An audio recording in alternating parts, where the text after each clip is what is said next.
What's going on? James here, VP of Sales and Marketing at ProLine, and today we're going to look at image annotations inside ProLine. Now, something of note is that this can be done both at the project level files. It can also be done at the contact level files. You click into a file, come down, hit edit. When you hit edit, there's going to be some things on the left side that you can do. Now, on the top, you'll have file name.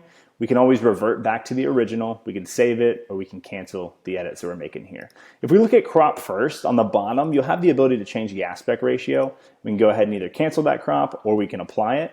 Now on the rotation side, we have an ability to go ahead and just do what we want here. Let's say I want to flip it upside down because I'm feeling wild. Then we can come into text. We can change font size, the color, right? You have a color picker.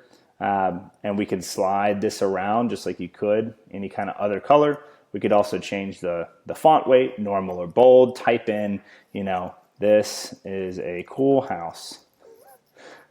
And now it's red. And so then maybe we want to drag that around and put that here. We also can come into the draw, right? And we can draw on this. And it's probably more applicable to you circling things, Xing things, like you would with chalk on the roof. You can absolutely do that.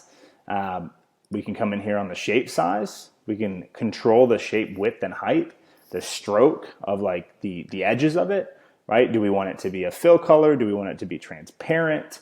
What is the stroke color? Do we want, scaling proportionally? Do we want to go circle, rectangle, or triangle? So you have the ability to do that too.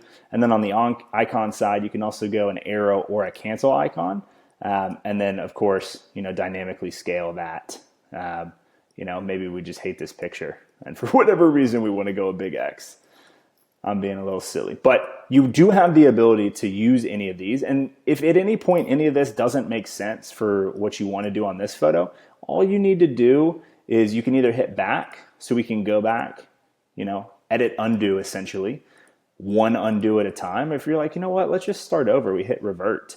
You'll have a pop-up that says, hey, it's saved as normal. Revert back to what it was previously, and then here we are, we can edit again. So I hope that makes sense. You have image annotations inside ProLine now, so you do not have to use a secondary app to do this if you don't want to. You're also welcome to do that though, kind of up to you. Have a good one.